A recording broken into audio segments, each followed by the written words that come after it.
Last 3-4 months నుంచి gold price అనేది ఇంకోటి సిల్వర్ ప్రైస్ అనేది పెరుగుతుంది. ఇంకా పెరగబోతుంది అని ఒక అపోహలో ఉండి చాలామంది వాళ్ళ దగ్గర ఉన్న కార్పస్ హ్యూజ్ అమౌంట్ మొత్తం లంసమ్ అమౌంట్ మొత్తం గోల్డ్‌లో ఇన్వెస్ట్ చేయడం జరుగుతుంది. అది ఈటీఎఫ్స్ అయినా గానీ, ఇంకోటేంటి ఫిజికల్ గోల్డ్ అయినా గానీ. చాలామంది తెలియదు ఏంటంటే ఫిజికల్ గోల్డ్ అనేది ఒక ఇన్వెస్ట్‌మెంట్ కాదు. అది కన్జంప్షన్ మాత్రమే మనం చూడాలి. So what ever reasons physical gold మీద కూడా వాళ్ళు ఇన్వెస్ట్ చేయడం జరిగింది. సో గోల్డ్ అనేది ఎంత పెరిగినా గానీ ఎంతో కొంత అక్కడ కరెక్షన్ వచ్చి ఇక్కడ డ్రాప్ అవుతుంది. సో చాలా మంది వాళ్ళు అప్పు తెచ్చి కూడా మరి గోల్డ్ మీద ఇన్వెస్ట్ చేస్తున్నారు. మొత్తం లంసమ్ అమౌంట్ అనేది గోల్డ్ మీద ఇన్వెస్ట్ చేయకూడదు.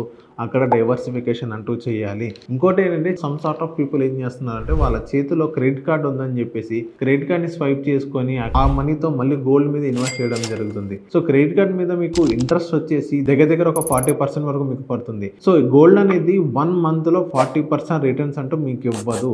ఇంకోటి ఏంటంటే క్రెడిట్ కార్డ్ స్వైప్ చేసి అక్కడ మీకు అస్సలు చేయొద్దు. క్రెడిట్ కార్డ్ని క్రెడిట్ కార్డ్ లా వాడాలి తప్ప మనం అప్పులు తెచ్చి మరి క్రెడిట్ కార్డ్ స్వైప్ చేసి మరి గోల్డ్ మీద మనం ఇన్వెస్ట్ చేయకూడదు. సో గోల్డ్ మీద ఇన్వెస్ట్ చేసేటప్పుడు 1-2 సార్లు జాగ్రత్తగా చూసి గోల్డ్ మీద ఇన్వెస్ట్ చేయండి. లేకపోతే మీరు ఎంతో కొంత మీరు లాస్ ఫేస్ చేసే అవకాశాలు 100% ఉండేది. So before think when you are invested in gold.